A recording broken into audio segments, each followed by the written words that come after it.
কঠিন পরিশ্রম করলেন, এরপরে মাত্র কয়েকজনকে নিয়ে ভাগে ভাগে মদিনাতুল মুনাওয়ারায় নবীজি হিজরত করলেন। মদিনা হিজরত করার পরও কাফের মুশরিকদের অহংকার, তাদের নির্যাতন, নিপীড়ন তখনও বন্ধ হয় নাই। মদিনায় পাকের মধ্যে নবীজিকে বারবার বিরক্ত করা হচ্ছে। মদিনায় পাকে নবীজি সাল্লাল্লাহু আলাইহি ওয়াসাল্লামের উপরে বারবার হুমকি ধামকি আসছে। সর্বশেষ ইয়াউমুল ফুরকান, যেদিন মুসলমানদের বিজয়ের দিন, বদরের ময়দানে যখন আল্লাহ সুবহানাহু ওয়া তাআলা মুসলমানদের কাছ থেকে পরীক্ষা নিলেন, তখন 18 রমাদান,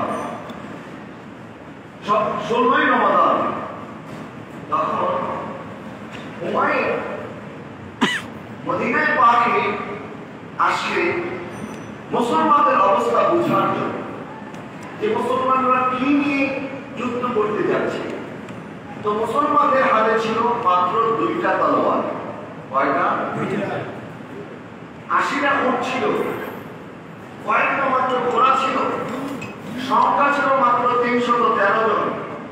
এই 313 জনের কাফেররা নিয়ে যখন ওনারা বদরের ময়দানে ছুটলেন, তখন মদিনাতুল মুনাওয়ারার মধ্যে যারা খ্রিস্টান ছিল, যারা ইহুদি ছিল, তারা মুসলমানদেরকে ব্যর্থ করতে লাগলো।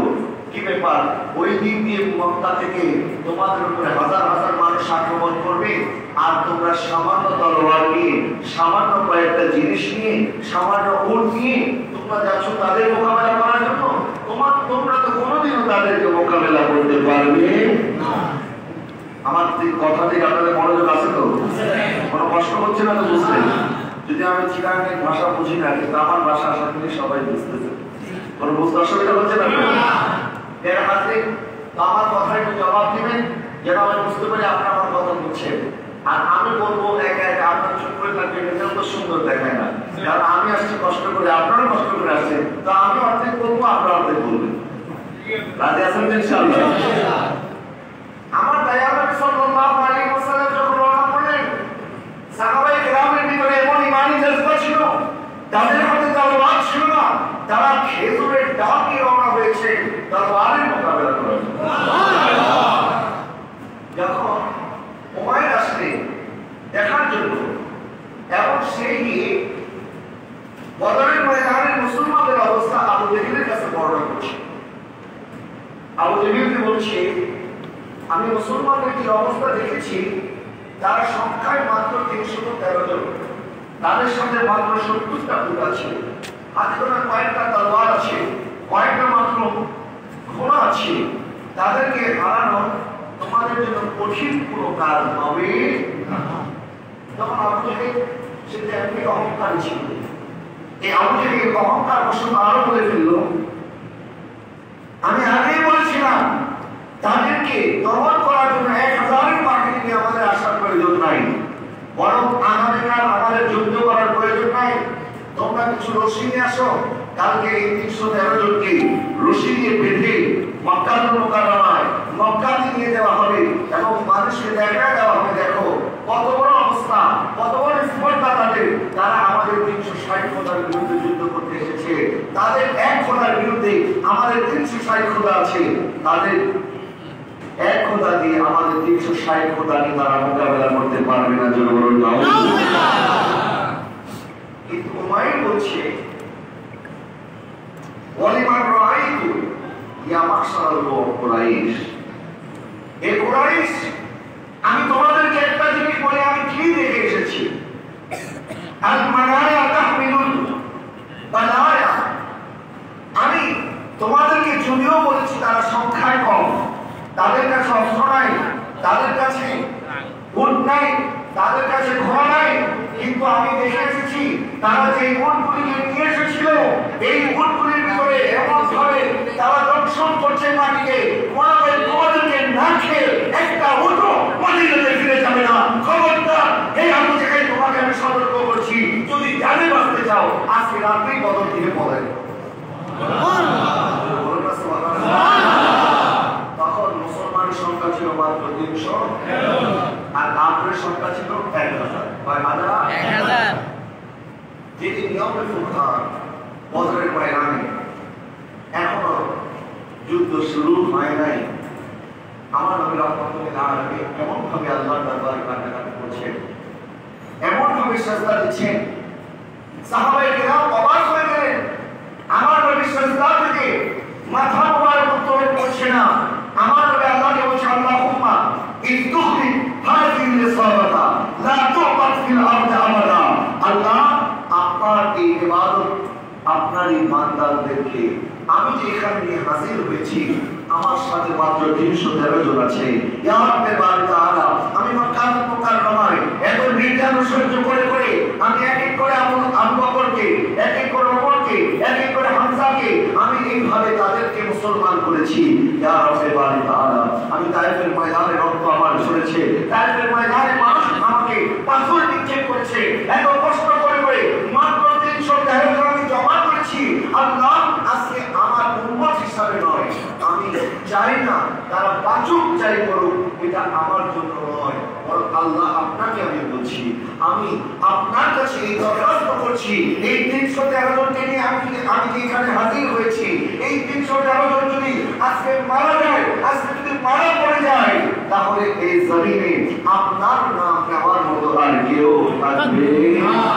বলেন, আপনার নাম নেওয়ার মতো কেউ থাকবে না। আল্লাহ, আপনি বিচারক, আপনি বিচার করেন, এই 313 জনকে আজকে বাঁচবে না মরবে। আমার নবী রাহমাতুল্লাহ আলাইহি এইভাবে যখন দোয়া করছেন, আল্লাহুম্মা ইদখুলি হাযিহিল ইসাবাতা লা তু'বাদ ফিল আরদি আবাদা। এই জমিনে আপনার নাম নিতে যাবে যদি আজকে এরা হেরে যায়, যদি এরা কাফেরদের হাতে মারা পড়ে যায়, আল্লাহ আপনার দিনকে মিটিয়ে দেওয়া হবে। আল্লাহ, আপনি বিচার করবেন কি করা উচিত। আমার নবী যখন এইভাবে কান্না করছে, আমার নবী রাহমাতুল্লাহ আলাইহি সেজদায় আল্লাহর দরবারে কান্নাকাটি করছে, আর এদিকে পিঠ মোবারক থেকে আমার নবী চাদর মোবারক গড়িয়ে গড়িয়ে পড়ছে, তখন হযরত আবু বকর সিদ্দিক রাদিয়াল্লাহু তাআলা বলছে, ইয়া রাসূলুল্লাহ, হাসবুক ইয়া রাসূলুল্লাহ, ইয়া রাসূলুল্লাহ, যথেষ্ট হয়েছে, আপনি আর কান্নাকাটি করবেন না। আমাদের তো মনে হয় আপনি কান্না করতে করতে আপনার রূহটা বের হয়ে যাবে। ইয়া রাসূলুল্লাহ, আপনি অপেক্ষা করেন, নিশ্চয়ই নিশ্চয়ই আল্লাহর পক্ষ থেকে সাহায্য আসবে। আমার নবী রাহমাতুল্লাহ আলাইহি বারবার দোয়া করতে আছেন। এরপরে আমার নবী সাজদা থেকে মাথা মোবারক উত্তোলন করে আমার আবু বকর সিদ্দিককে বলছেন, আবশির ইয়া আবা বকর, হাযা জিবরিল আখতাম বিআনারি ফিরাশিহি। হে আবু বকর, আমি তোমাকে সুসংবাদ দিচ্ছি, ওই দেখো জিবরিল আসছে, তার সাথে 5000 গজ কাঠ এসেছে এবং সে যুদ্ধের মধ্যে অবতীর্ণ হয়েছে।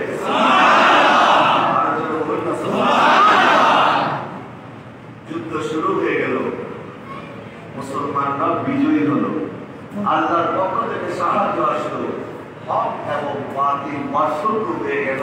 সেদিন 313 জন নিয়ে আমার নবী যেভাবে 1000-এর মোকাবেলা করছেন, আমার আল্লাহ বলছেন, ওয়ালা তাহিনু ওয়ালা তাহজানু ওয়া আনতুমুল আ'লাউনা ইন কুনতুম মুমিনিন। তোমাদের কোনো ভয় নাই, তোমাদের কোনো চিন্তা নাই, আমি আল্লাহ তোমাদেরকে কামিয়াবি দান করব।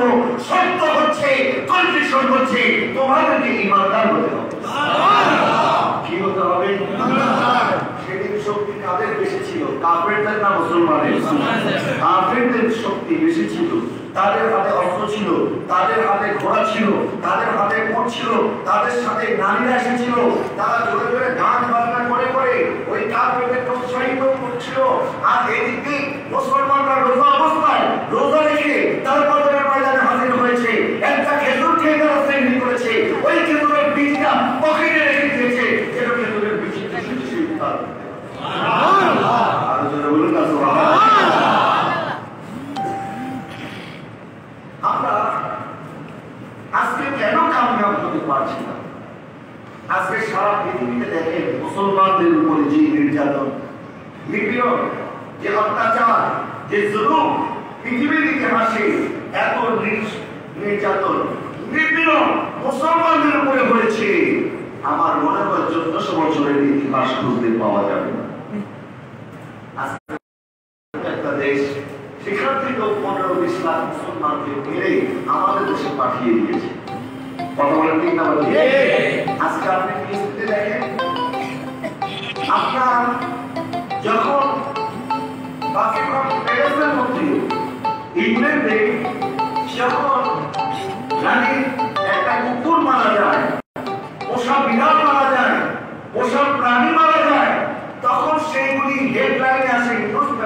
দর্শককে, কিন্তু ফিলিস্তিনের মধ্যে আমার মুসলমান ভাইদেরকে, বোনদেরকে, শিশুদেরকে হত্যা করা হচ্ছে। এইগুলি আসে পত্রিকার একদম লাস্টের মধ্যে ছোট্ট করে কথা বলা কি মুসলমানদের এই অবস্থা তো কখনোই ছিল না। আজকে কেন আমাদের এই পরিণতি? মুসলমানরা তো সেদিন 313 জন ছিল, 313 জন 1000-এর মোকাবেলা করে আল্লাহ পাক তাদেরকে বিজয় দান করেছে।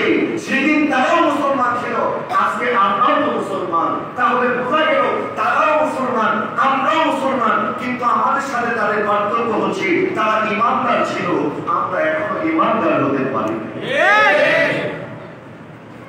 হযরত খাজা গরিবের নওয়াজ ভারত উপমহাদেশে যখন আসলেন, উনি এসেছেন একা, ওনার জানাজাতে তার করিয়েছেন 90 লক্ষ মুসলমান। 90 লক্ষ প্রায় 1 কোটি। আর আজকে সারা পৃথিবীতে প্রায় 200 কোটি মুসলমান। আজকে মুসলমানদের সংখ্যা এত বেশি, কিন্তু আজকে যখন ফিলিস্তিনে আমার মুসলমানদের উপর আক্রমণ হয়, মায়ানমারে যখন মুসলমানের উপর আক্রমণ হয়, পৃথিবীর বিভিন্ন দেশে মুসলমানের উপর আক্রমণ হয়, তখন একজন মুসলমান নেতাও বড় গলায় প্রতিবাদ করতে পারে না, বরং তার ইহুদি নাসারার দালালি। তাহলে বোঝা গেল এখনো আমরা ইমানদার হতে পারি না। আমার রহমাতুল্লাহ আলাইহি এত কষ্ট করেছেন, আল্লাহ পাক বদরের ময়দানে মুসলমানদেরকে বিজয় দান করলেন। এরপর হুদায়বিয়াতে সন্ধি করে নবী সাল্লাল্লাহু আলাইহি ওয়াসাল্লাম উমরার নিয়ত ভেঙে সেখান থেকে আবার মদিনাতুল মুনাওয়ারায় ফিরে আসলেন। এরপরে উহুদের যুদ্ধ হলো, হুনাইনের যুদ্ধ হলো, খন্দকের হলো, অনেক যুদ্ধ সংগ্রাম হওয়ার পরে মদিনাতুল মুনাওয়ারায় আমার নবী মদিনা রাষ্ট্র গঠন করলেন। এরপরে হযরত খলিফাতুল মুসলিমিন ওমর রাদিয়াল্লাহু তাআলা যখন খেলাফতের দায়িত্বে ছিলেন, তখন আমার আল্লাহ সুবহানাহু ওয়া তাআলা অর্থ পৃথিবীকে আমার নবীর গোলাম হযরত ওমরের খেলাফতের আওতায় নিয়ে আসলেন। সুবহানাল্লাহ। আর জোরে বলুন না সুবহানাল্লাহ। হযরত ওমর রাদিয়াল্লাহু তাআলা যখন ফিলিস্তিন স্বাধীন হলো, হযরত আবু উবাইদা বিন জাররাহ রাদিয়াল্লাহু তাআলা হযরত ওমরকে চিঠি দিলেন যে ইয়া আমিরুল মুমিনিন, এখন জেরুজালেম স্বাধীন হয়ে গেছে, ফিলিস্তিন আমরা বিজয় করে ফেলেছি, আপনি তো আসেন আমাদের জন্য কিছু নসিহত করেন। সুবহানাল্লাহ। হযরত ওমর রওনা হলেন। এখন যখন রাজা বাদশারা কোথাও যায়, তখন তাদের সাথে বিশাল একটা বাহিনী যায়। আমাদের দেশের প্রধানমন্ত্রী যখন বিদেশে যায় সফরে, তখন মন্ত্রী পরিষদের সদস্যরা যায়, সেনাবাহিনীর প্রধান যায়, ব্যবসায়ীদের প্রতিনিধি যায়, রাজনৈতিক দলের প্রতিনিধি যায়, বিরোধী দলের প্রতিনিধি যায়, সংসদ সদস্যের প্রতিনিধি যায়, বিভিন্ন দলের মানুষজন নিয়ে তারা বিদেশে সফর করে। কিন্তু খলিফাতুল মুসলিমিন হযরত ওমর ফারুক রাদিয়াল্লাহু তাআলা উনি যখন মদিনাতুল মুনাওয়ারা থেকে 25 লক্ষ বর্গ কিলোমিটার সারা পৃথিবীতে শাসন করছে, অন্য পৃথিবীর শাসক হযরত ওমর রাদিয়াল্লাহু তাআলা যখন জেরুজালেমে আসছেন, তখন ওনার সাথে একমাত্র ওনার খাদেম ছিল। সুবহানাল্লাহ। সুবহানাল্লাহ বলবেন না? কয়জন? একজন। বলেন না কয়জন? একজন। ওনার খাদেম এবং সাথে একজন কালো কালারের একজন খাদেম হযরত ওমর রাদিয়াল্লাহু তাআলা এবং ওনার খাদেমকে যখন রওনা করলেন, ওনাদের সাথে একটা বোন ছিল। হযরত ওমর বলছেন, কিছুক্ষণ আমি উঠে চলবো, লাগাম থাকবে তোমার হাতে, আর কিছুক্ষণ তুমি উঠে চলবে, লাগাম থাকবে আমি ওমরের হাতে। আজকের দিনে কোন ইমাম সাহেব তো তার মুয়াজ্জিনকে কথা বলবে, মাফ করবে, পৃথিবীর বাস্তবতা আমার বেলা হয়তো আমি ভুল করবো, কিন্তু হযরত ওমর রাদিয়াল্লাহু তাআলা বলছেন, লাগাম আমার হাতে থাকবে, উঠে চলবে তুমি। এইভাবে পালার পরে যখন একবার হযরত ওমর উটের পিঠে চড়ে, আরেকবার ওনার খাদেম উটের পিঠে চড়ে, তখন হযরত আবু উবাইদা বিন জাররাহ রাদিয়াল্লাহু তাআলা উনি কিছু মানুষজন নিয়ে, ইহুদিদেরকে নিয়ে, মুসলমানদেরকে নিয়ে সকলে মিলে ইস্তেকবাল দেওয়ার জন্য ওনারা জড়ো হলেন একটা উপত্যকার মধ্যে। হযরত ওমর রাদিয়াল্লাহু তাআলা তখন ওনার খাদেম উনি বলছে, হুজুর এখন তো উঠে চড়ার পালা আমার।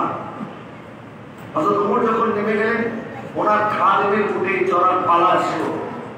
এখন বলছে, হুজুর এখন তো উঠে চড়ার পালা আমার, কিন্তু এখন যখন আমরা আমাদের গন্তব্যে পৌঁছে গেছি, এখানে অনেক কাফের মুশরিকরা আছে, এখানে মুসলমানরা আছে, তারা যদি দেখে আপনার হাতে লাগাম আমি বসে আছি, এটা অনেকে দেখলে কষ্ট পেতে পারে। আমি আমার যে পালা আছে এই পালাটা আপনাকে দিয়ে দিতে চাই, আপনি পেটে চড়ে লাগামটা আমার হাতে দেন।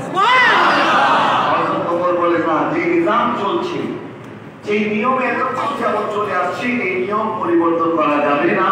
বরং এখন তোমার পালা, আমার হাতে লাগাম থাকার কথা, আমার হাতেই লাগাম থাকবে, আর দুটের পিঠে তুমি হযরত আবু হুরায়রা রাদিয়াল্লাহু তাআলা দূর থেকে দেখছেন। এখন ইহুদিরা তো আর হযরত ওমরকে এটা চিনে না, কালিমাতুল মুসলিমিনকে এটা চিনে না। লাগাম হযরত ওমরের হাতে, আর ওনার হাফসি ঘোড়া বসে আছে উটের পিঠে।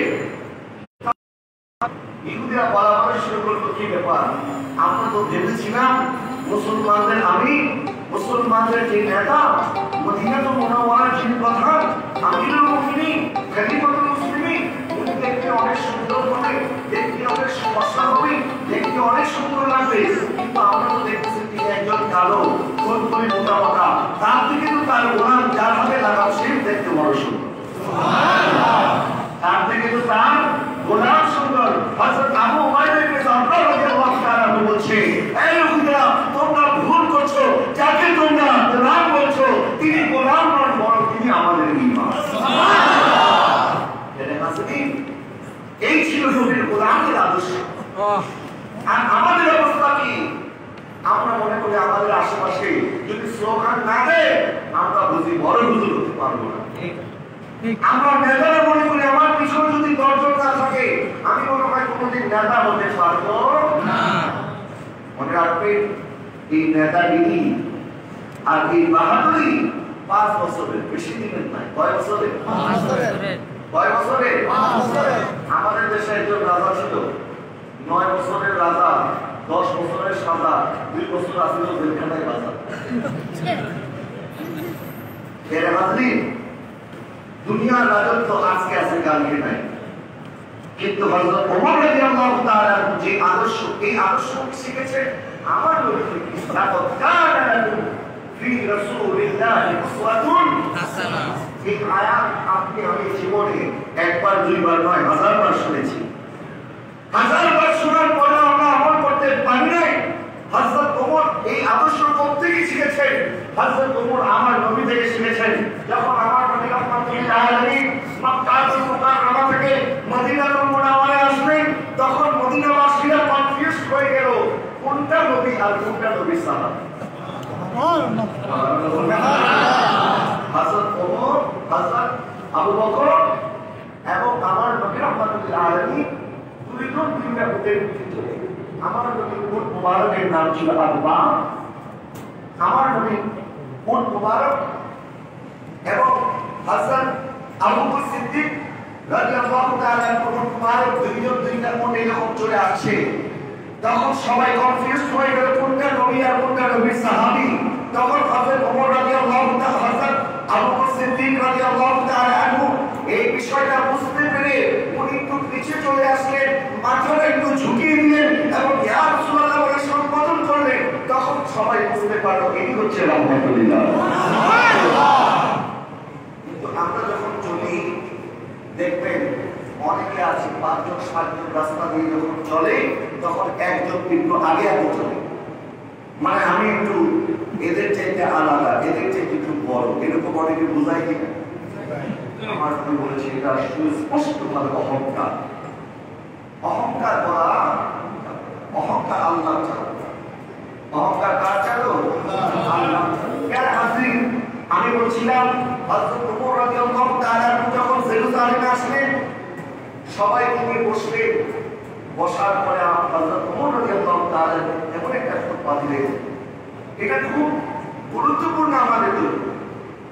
মুস্তাদরাক আল হাকিমের মধ্যে এই বিষয়টা বর্ণিত হয়েছে। হযরত ওমর রাদিয়াল্লাহু তাআলা বলেছেন, ইন্না কুন্না আযাল্লা কওমি, আমরা একটা নিকৃষ্ট জাতি ছিলাম, অপমানিত জাতি ছিলাম, দরিদ্র জাতি ছিলাম।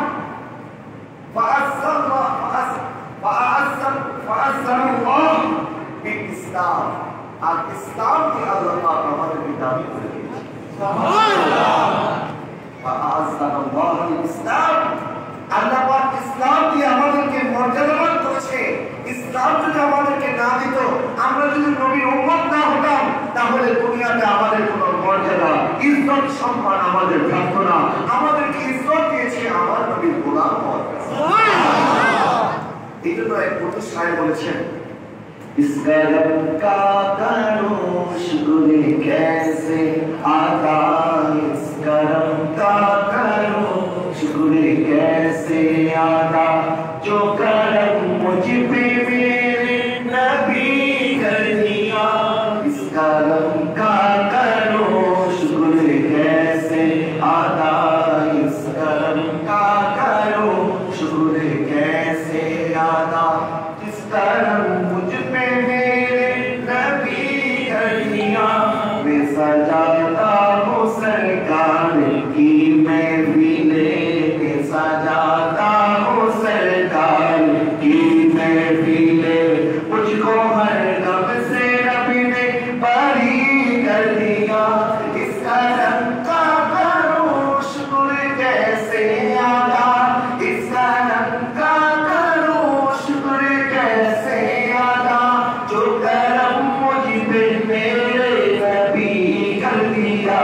मैं सजाता हूँ सरकार की महफिले, मैं सजाता हूँ सरकार की महफिले, मुझको हर गम से रब ने बरी कर दिया। इस करम का करो शुक्र कैसे अदा, लम्हा लम्हा भी मुझ पर नबी किया था, लम्हा लम्हा भी मुझ पर नबी किया था।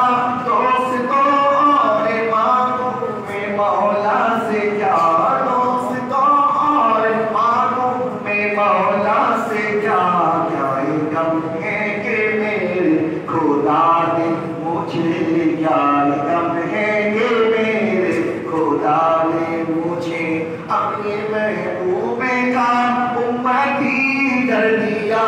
इस करम का करो शुक्र कैसे अदा, इस करम का करो शुक्र कैसे अदा, तो करम मुझ पे मेरे नबी कर दिया। मैं सजाता हूँ सरकार की महफिले, मैं सजाता हूँ सरकार की महफिले, मुझको हर गम से रब ने बरी कर दिया। इस करम का करो शुक्र कैसे अदा, सारा दुनिया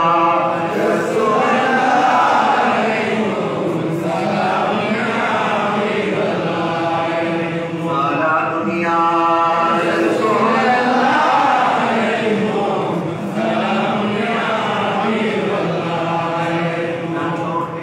हाथ से दामन तुम्हारा या रसूल अल्लाह,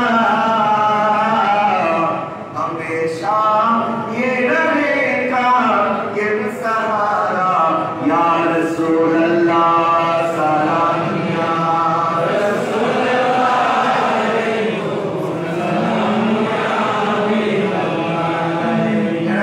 আমি বলছিলাম, হযরত ওমর রাদিয়াল্লাহু তাআলা উনি বলছেন, আমরা ইজ্জত, আল্লাহ পাক ইজ্জতের সম্মানের মালিক আমাদেরকে এই জন্য করে নাই, আমরা আমাদের কাছে টাকা আছে, পয়সা আছে, ধন আছে, দৌলত আছে, আল্লাহ পাক আমাদের ইজ্জতকে এইভাবে বাড়িয়ে দিয়েছেন, আমরা প্রিয় নবীর গোলামি রাখিয়া আমরা আমার নবীর উম্মত হয়েছি, এটা আমাদের সবচেয়ে ইজ্জতের সবচেয়ে বড় কথা। সাফিয়া রাদিয়াল্লাহু তাআলা আনহা উনি যখন রোমে গেলেন, মুসলমানদের সাথে রোমানদের যুদ্ধ হচ্ছে, উনি পথ ঘুরে উনি জঙ্গলের ভিতরে চলে গেলেন।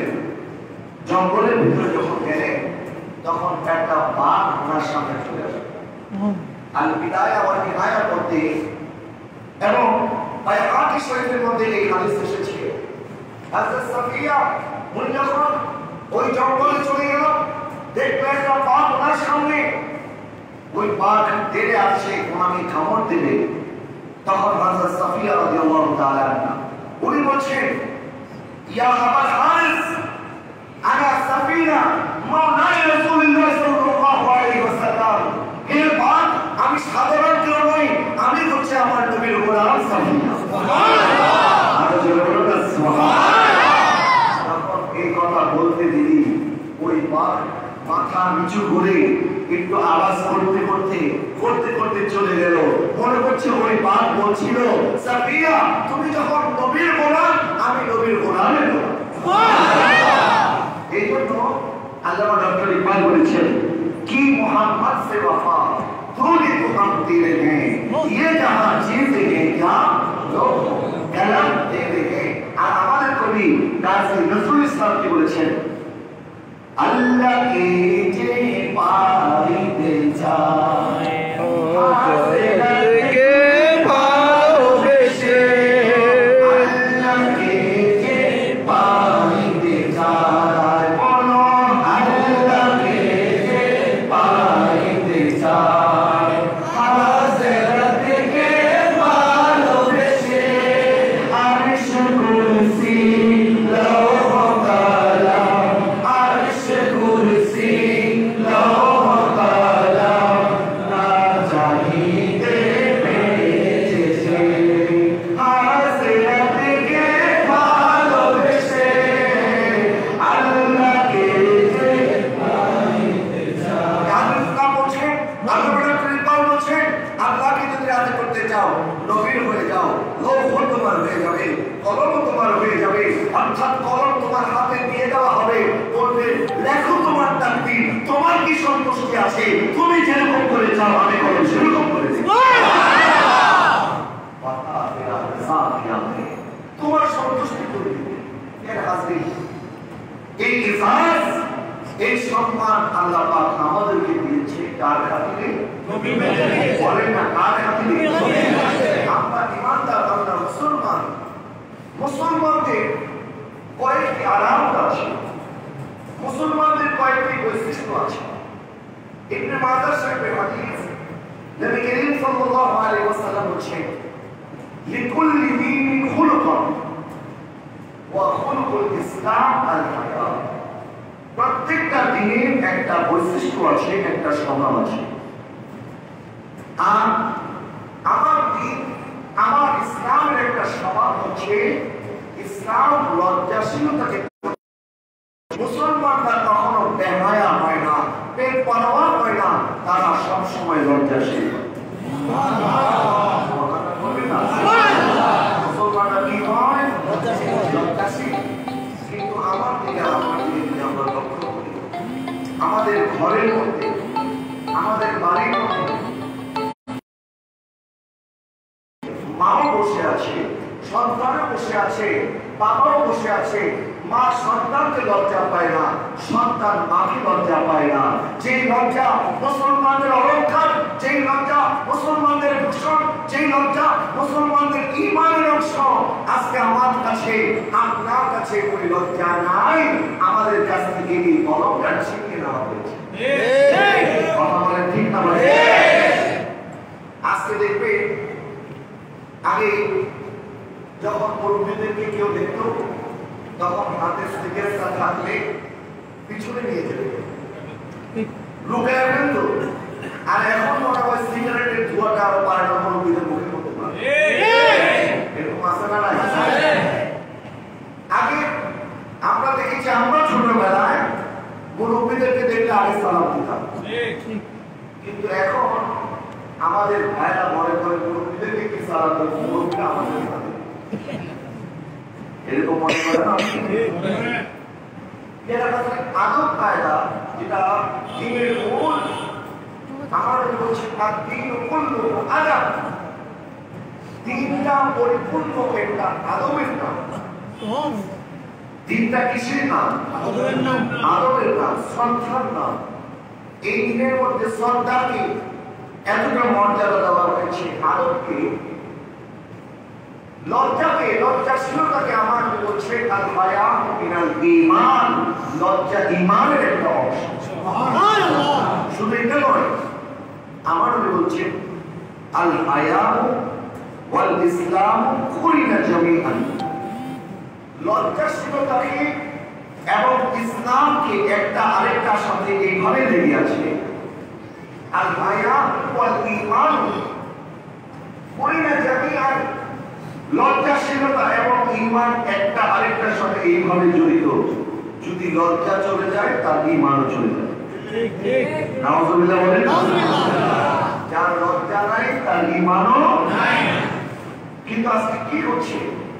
আজকে আমরা দেখছি আমাদের যুবকরা, আমাদের ভাইরা, তারা মানুষের বোনকে বিরক্ত করছে, মানুষের মাকে বিরক্ত করছে, মানুষের স্ত্রীকে বিরক্ত করছে, মানুষের মেয়েকে বিরক্ত করছে, আর মনে মনে ভাবছে আমার বোন আমার মা ঘরে নিরাপদে থাকবে না। আমার নবী বলছে যে ব্যক্তি জিনা করে ওই জিনাটা তার ঘরে আবার ফিরে আসে।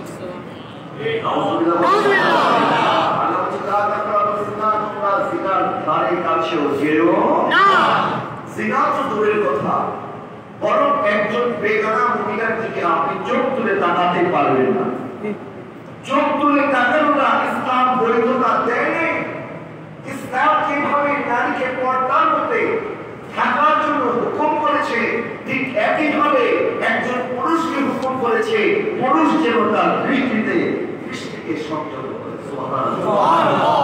আর আমি আপনি যদি আমার দৃষ্টিকে সংযত করতে পারি, আমার চরিত্রের হেফাজত করতে পারি, আমার দিনকে যদি হেফাজত করতে পারি, আমরা যদি লজ্জাশীলতার সাথে দুনিয়াতে বাঁচতে পারি, আমাদের পুরস্কার কি হবে? আমার নবী বলছেন সাবাতু ইউযিল্লুহুমুল্লাহু লা জিল্লা ইল্লা জিল্লুহু, কিয়ামতের ময়দানে 7 শ্রেণীর ব্যক্তিকে আল্লাহ পাক আরশে আজিমের ছায়া দান করবেন, যেদিন আরশে আজিমের ছায়া ছাড়া আর কোনো ছায়া থাকবে না। সুবহানাল্লাহ। সেদিন আরশে আজিমের ছায়া ছাড়া কোনো ছায়া থাকবে না। কিয়ামতের মুখে কি অবস্থা হবে? তখন সূর্য আমাদের মাথার উপরে চলে আসবে এবং জমিন হবে তামা। এখন জমিন হচ্ছে মাটি, সূর্যের আলোকে, সূর্যের আলোর তাপকে এই জমিন, এই মাটি গ্রাস করে ফেলে।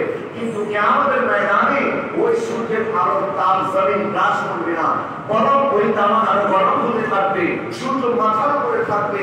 আমার নবী বলছেন কিয়ামতের কঠিন মুহূর্তে কেউ তার আমি এমন ভাবে ডুবে থাকবে, কেউ হাঁটু পর্যন্ত, কেউ কোমর পর্যন্ত, কেউ বুক পর্যন্ত, কেউ মাথা পর্যন্ত, প্রত্যেকের ঘামের মধ্যে সেদিন আগুন উঠতে থাকবে। নাউযুবিল্লাহ। তুমি বলছেন যদি ওই ঘামের এক ফোঁটা ঘাম দুনিয়ার কোন পাহাড়ের মধ্যে দেওয়া হয়, এই ঘামের এত দুর্গন্ধ, এই ঘামের এত ওজন, ওই পাথরের পাহাড় তামা হয়ে যাবে, এত দুর্গন্ধময় সেই ঘাম হবে।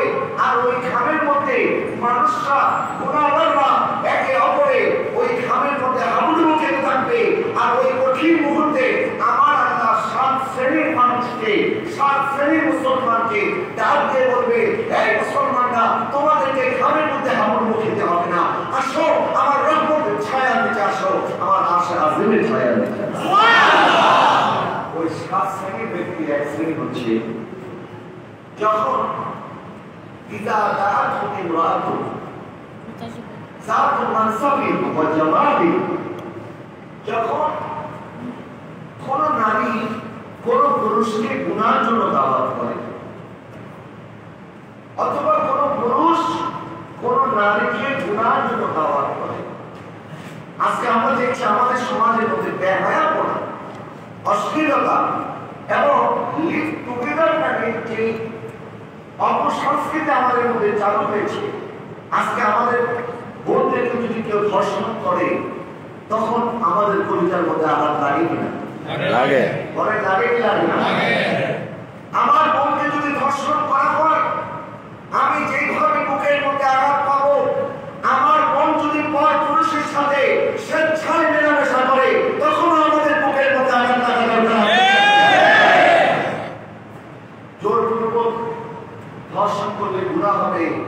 আর স্বেচ্ছায় করলে কি গুনাহ হবে না? হবে কি হবে? আজকে আমাদের যুব সমাজ, আমাদের তরুণ এবং তরুণীরা কলেজে উঠতে দেরি হয়, তাদের বয়ফ্রেন্ড আর গার্লফ্রেন্ডের অভাব হয় না।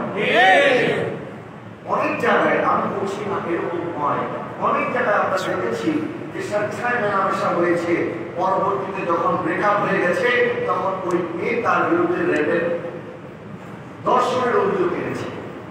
কিন্তু আমার ওই বোনের আগে চিন্তা করা উচিত ছিল, আমি যে একজন বেগানা পুরুষের সাথে যাচ্ছি, আমি যে একজন বেগানা পুরুষকে আমার বয়ফ্রেন্ড হিসাবে গ্রহণ করে নিলাম, এই পুরুষের কাছে আমার ইজ্জত নিরাপদ কিনা, আমার আত্ম হেফাজতে থাকবে কিনা, আমাদের বোনদেরকে এই কথা চিন্তা করার দরকার আছে কিনা? আমাদের ভাই যাদের বিবাহের বয়স হয়েছে কিন্তু বিবাহ না করে তারা বলছে এখনো আমরা এস্টাবলিশড হই নাই, এখনো নিজের পায়ে দাঁড়াই নাই, কি করে বিবাহ করি? নিজের পায়ে দাঁড়ানোর অজুহাতে যদি বিবাহ না করে আপনি আরেকজন নারীর সাথে মেলামেশা করতে পারেন, আল্লাহ এবং তার রাসূল তো আপনার জন্য সুযোগ রেখেছে, আপনি হালাল ভাবে তো তাকে উপভোগ করতে পারেন। বিবাহের মাধ্যমে পারে কিনা? কিন্তু আজকে এগুলি কি হচ্ছে আমাদের সমাজে? আর অভিভাবকরা এইগুলিকে দেখেও না দেখার প্ল্যান করছে। মনে হচ্ছে আমার সন্তানরা একদম ধোয়া তুলসী পাতা, ভাজা মাছটা উল্টে খাইতে জানে না, এরকম মনে করে অনেকের সন্তানকে। কিন্তু তার যে কয়টা বয়ফ্রেন্ড আর কয়টা গার্লফ্রেন্ড আছে এটা তার বাবা বইটা শেষ করতে পারবে। এটা তো মুসলমানদের ইমানদারদের সন্তানদের অবস্থা এরকম হওয়ার কথা ছিল না। আমার নবী বলেছেন আল হায়াউ মিনাল ঈমান, আল হায়াউ ওয়াল ঈমান কুল্লা জামিআন। ইসলাম, ঈমান এবং লজ্জাশীলতা একটা আরেকটার পরিপূরক। যখন একটা আরেকটা থেকে আলাদা হয়ে যায় তখন দুইটা থেকে বিচ্ছিন্ন হয়ে যায়। যদি হায়া চলে যায় তখন লজ্জাশীলতার সাথে তার ঈমানও চলে যায়। আমি অনেক উদাহরণ দেখেছি এরকম যে মা পরপুরুষের সাথে মা বাবার অনুমতি ছাড়া পালিয়ে বিবাহ করেছে, দেখা গেছে তার সন্তানদের তার সাথে আচরণ করেছে। মনে রাখবেন, কামা তাদিন উদান একটা আরবিতে প্রবাদ আছে, যেমন কর্ম তেমন ফল। যে যেমন করে তার সাথে তেমনটাই করা হয়। আমার মা বাবা যারা আছে তারা যদি মনে করে আমি অন্যায় তো করছি, ঠিক আমার সন্তানটা ভালো মানুষ হবে, আমার সেবা করবে না, এরকম মনে করাটা বোকামি। আমার তাদিন উদান, আপনি যেরকম করে আপনার মা বাবাকে কষ্ট দিয়েছেন, মা বাবার পরিচয়ের মধ্যে আঘাত দিয়েছেন, আপনার সন্তানের একদিন আপনার সাথে এরকম করবে। যে কথা বলছিলাম, আমার মনে হচ্ছে যখন কোন নারী কোন পুরুষকে অথবা কোন পুরুষ কোন নারীকে গুনাহের দাওয়াত দেয়, গুনাহের জন্য আহ্বান করে, আর ওই নারী বা পুরুষ যদি বলে ইন্নী আখাফুল্লাহ, না আমি তোমার ডাকে সাড়া দিতে পারবো না, আমার আল্লাহ এবং তার রাসূলের নিষেধ আছে এবং আমি আল্লাহকে ভয় করি, তখন আমার নবী বলেছেন যুল্লুহুমুল্লাহু লা যিল্লা ইল্লা যিল্লুহু, কিয়ামতের কঠিন মুহূর্তে আল্লাহ পাক তাকে আরশে আজিমে ছায়া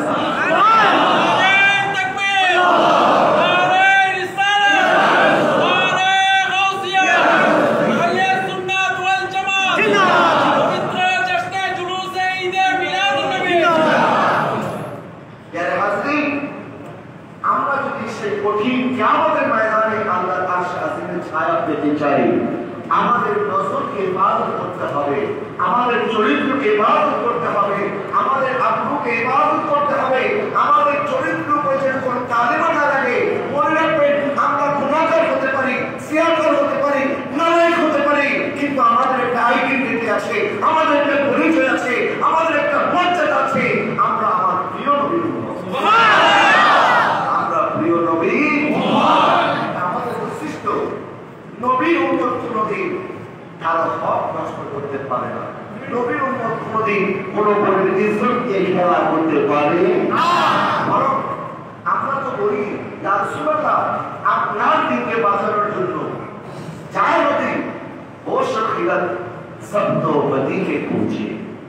ইয়া রাসূলুল্লাহ আমাদের জান এবং আমাদের দিন সব তো মদিনাতে চলে গেছে। সব কোথায় বলে না, সব কোথায়? মদিনায়। নবীর কদমে সমস্ত কিছু আছে। ইয়া রাসূলুল্লাহ আপনার জন্য যদি আমাদের জীবন কোরবান করতে হয়, কোরবান করতে আমরা রাজি। জীবন কোরবান করার জন্য আমি আপনাদেরকে বলছি না, আমি আপনাদের বলছি আমার নবী যে দিন আমাদেরকে দিয়ে গেছে, দিনের যে অলঙ্কার আমাদের দিয়ে গেছে, যে লজ্জাশীলতা মুসলমানদের ইমানদারদের আলামত হচ্ছে লজ্জাশীলতা, আমাদের জীবন দিতে হবে না, বরং আমাদের লজ্জাশীলতা হেফাজত করতে হবে, আমাদের দৃষ্টিকে অবনত রাখতে হবে। সবাই রাজি আছেন কি আছেন? হযরত লোকমান হাকিম আলাইহিস সালাম বলছেন, আমি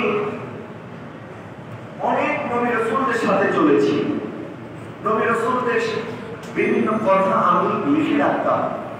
আমি দেখলাম লিখতে লিখতে ওনাদের উপদেশ হয়ে গেল প্রায় 100টা। 100টা থেকে আমি 8টা উপদেশকে আলাদা করলাম এবং 8টা থেকে আমি একটা উপদেশকে সবার আগে রাখলাম। নাম্বার 1 নম্বরে আমি একটা উপদেশ রাখলাম, আর ওই উপদেশটা ছিল নবী আলাইহিস সালাম আমাকে বলেছে, যখন তুমি কোনো মানুষের ঘরে যাবে তখন তোমার দৃষ্টিটা অবনত রাখবে, কারণ ওই ঘরে অনেক বেগানা মহিলা থাকতে পারে, তার দিকে যেন তোমার দৃষ্টি না যায়। এটা তো হযরত লোকমান আলাইহিস সালামের কথা। আর আমার নবী কি বলছেন, আল হায়াউ মিনাল ঈমান, লজ্জাশীলতা ঈমানের আলামত, ঈমানের বৈশিষ্ট্য, ঈমানের অংশ লজ্জাশীলতা। আর আমরা শুধুমাত্র দেখি না, বরং আমরা একজনের সাথে আরেকজনের টিটকারি করে দেয়, সুস্থি কত সুন্দর, বলেন না? এরকম বলে কিনা? কারা বলে? আমাদের সন্তানরাই। আমার সন্তান আপনার সন্তান রাস্তায় কি করছে এগুলো আমাদের দেখা দরকার আছে কি আছে? আল্লাহ বলছেন, ইয়া আইয়ুহাল্লাযীনা আমানু কু আনফুসাকুম ওয়া আহলিকুম নার।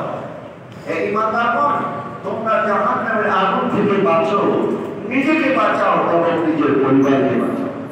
সুতরাং আজকের এই মিলাদুন নবীর মাহফিল থেকে আমরা নবীর আদর্শে আদর্শিত হয়ে নবীর সুমহান চরিত্র থেকে যে বিষয়গুলো আমরা আলোচনা করলাম, হযরত ওমর রাদিয়াল্লাহু তাআলা বলেছেন, আল্লাহ সুবহানাহু ওয়া তাআলা আমাদেরকে ইজ্জত দিয়েছেন, আমাদেরকে গৌরব দিয়েছেন, আমাদেরকে সম্মানিত করেছেন, কারণ আমরা মুসলমান, আমরা ঈমানদার, আমরা নবীর গোলাম। সুবহানাল্লাহ। এরপর উনি বলছেন, বাবা মা নাকতুবুল ইজ্জাতা বিগাইরি মা আযাল্লাহু বিহি। আর যদি আমরা আল্লাহ পাক আমাদেরকে যে ইজ্জত দিয়েছে, অর্থাৎ নবীর গোলামি দিয়েছে, আমরা যদি নবীর গোলামি ছেড়ে অন্য কোনো জায়গায় সম্মানের দ্বারা সঠিক মর্তবা মর্যাদার জন্য যদি আমরা আমাদের দিনকে ছেড়ে দেই, নবীর সুন্নাহকে ছেড়ে দেই, আমরা যদি সম্মান পাওয়ার জন্য যে দরবারে আমরা গোলামি ইখতিয়ার করেছি ওই দরবার থেকে যদি আমরা মুখ ফিরিয়ে নেই, তখন কি হবে? আসাল্লাল্লাহ, তখন আল্লাহ সুবহানাহু ওয়া তাআলা আমাদেরকে আবার অপমানিত করবে। আল্লাহ আমাদেরকে আবার কি করবে? আবার অপমানিত করবে। আমরা যে জাহিলি যুগে ছিলাম, যখন অপমানিত ছিলাম, যখন আমাদের কোনো মূল্য ছিল না, ওই জায়গা থেকে আমার নবীর কারণে আল্লাহ আমাদেরকে এত ইজ্জত সম্মান দিয়েছে। আর যদি আমরা ইসলাম ছেড়ে দেই, নবীর আদর্শকে ছেড়ে দেই, তখন আল্লাহ পাক আবার অপমান দিয়ে আমাদেরকে ধ্বংস করে দিবে। ইজ্জত পাওয়ার জন্য, সম্মান পাওয়ার জন্য, মর্যাদা পাওয়ার জন্য অন্য কোনো জায়গায় নয়, বরং নবীর গোলামি ইখতিয়ার করতে হবে।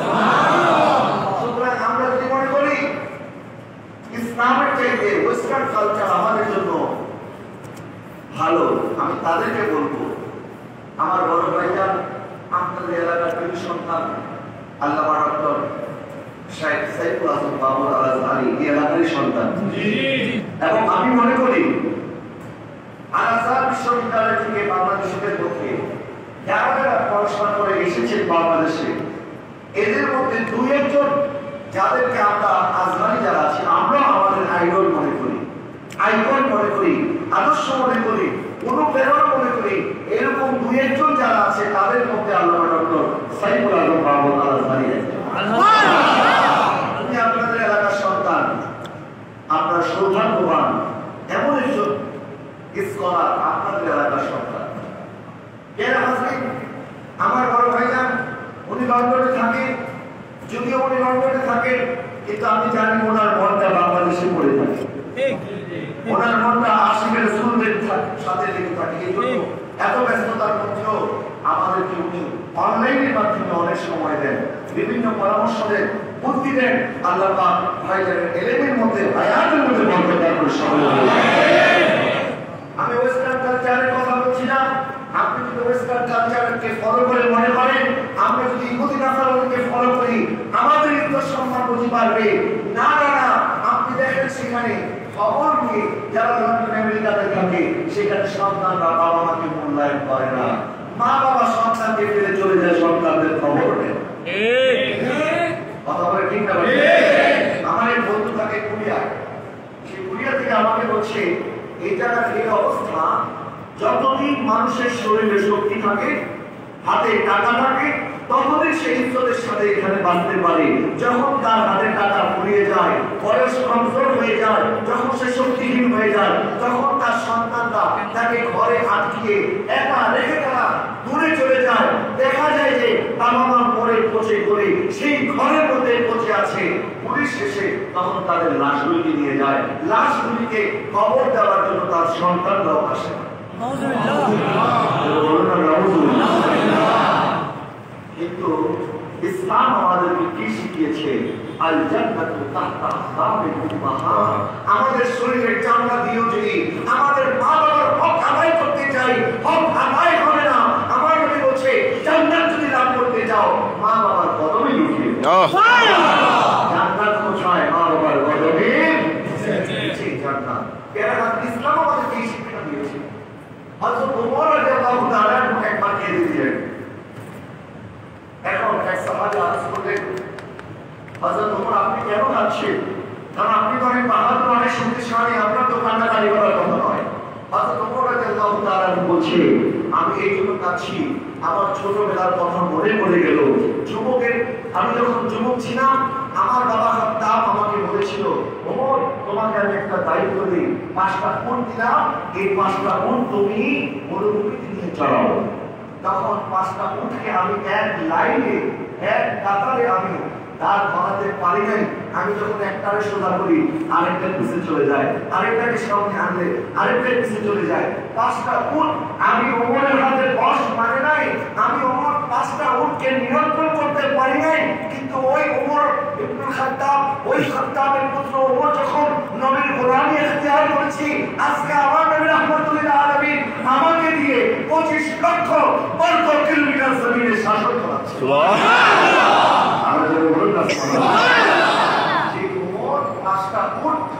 চালাতে পারতাম না, আজকে আমার আল্লাহ তার নবীর খাতিরে আমি ওমরকে দিয়ে অল্প পৃথিবী শাসন করাচ্ছে।